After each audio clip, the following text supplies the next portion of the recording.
Dear students, welcome in economics class.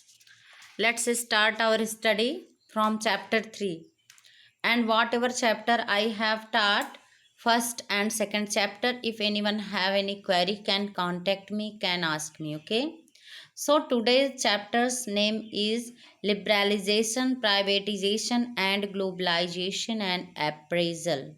Okay, so the topic of this chapter, whatever title of this, is short form of LPG. Means इस chapter का short form है LPG, जिसका full form आपने देखा यहाँ पे लिखा हुआ है।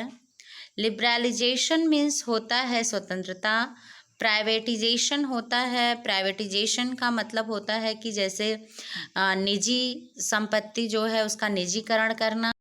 ग्लोबलाइजेशन मीन्स होता है वैश्विक, जिससे globalisation international connection, okay, and appraisal means it is the topic.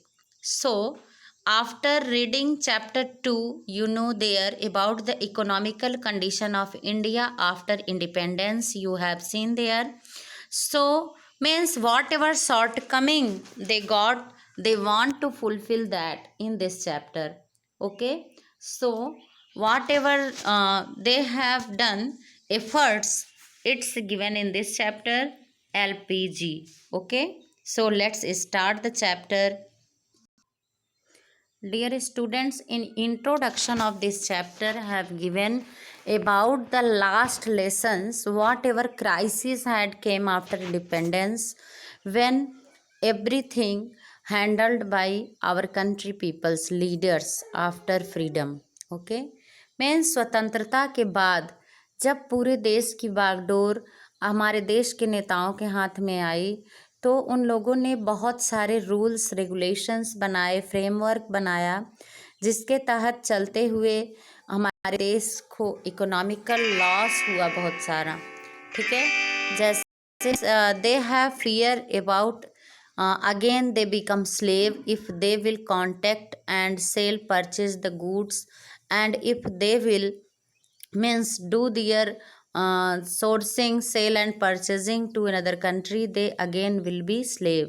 So means due to this fear they have no any liberty in their sales and purchases, you can say, you know, import and export. Okay, तो इस तरह से उनका जो है बाहरी income कम हो गया, और देश में क्या हुआ कि जो लॉस हुआ इकोनॉमिकल, फसल भी अच्छी नहीं हुई due to weather, due to nature, क्योंकि भारत की जलवायु मानसूनी है, and agriculture depend on that. Okay, lack of agricultural equipments. Okay, so means everywhere due to loss India have make some plan policy for being overcome of that crisis. उस तंगी से बाहर आने के लिए रूल्स रेगुलेशंस बनाए गए, क्योंकि 1991 में जो पैसा फॉरेन एक्सचेंज रिजर्व से लिया गया था, बोरो किया गया था, जो उधार लिया गया था, उसकी एक पॉलिसी बना करके तब जो है फॉरेनर्स ने उनको दिया हुआ था। ठीक है, इसका मैंने बहुत अच्छे से आपको लेक्चर चैप्टर 2 का समझाया है और वीडियो भी भेजा है।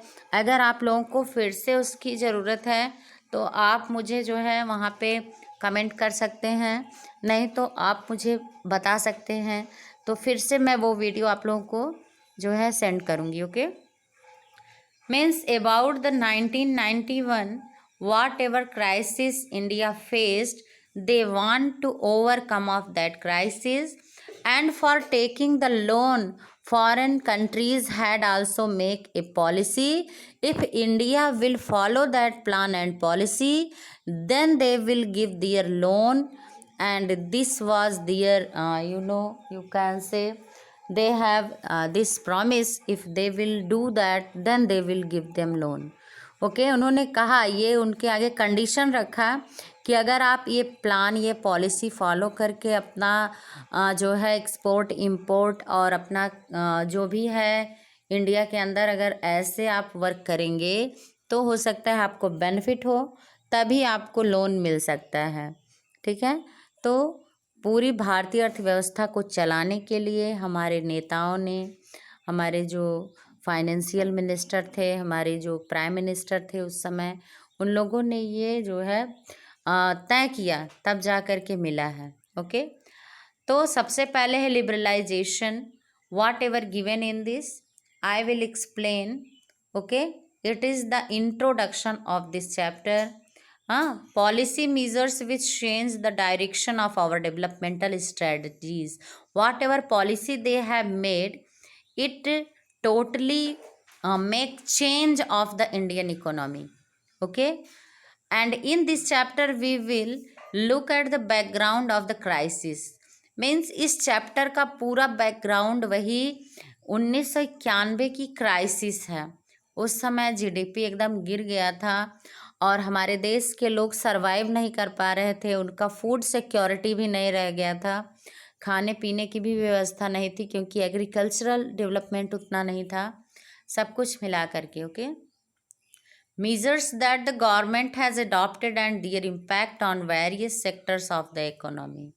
Means in this way government have made, means various sectors they have opened for increasing the Indian economy and surviving the country. Okay, so that's it today. You have to read the introduction, and for understanding this chapter you have to must read chapter 2 properly.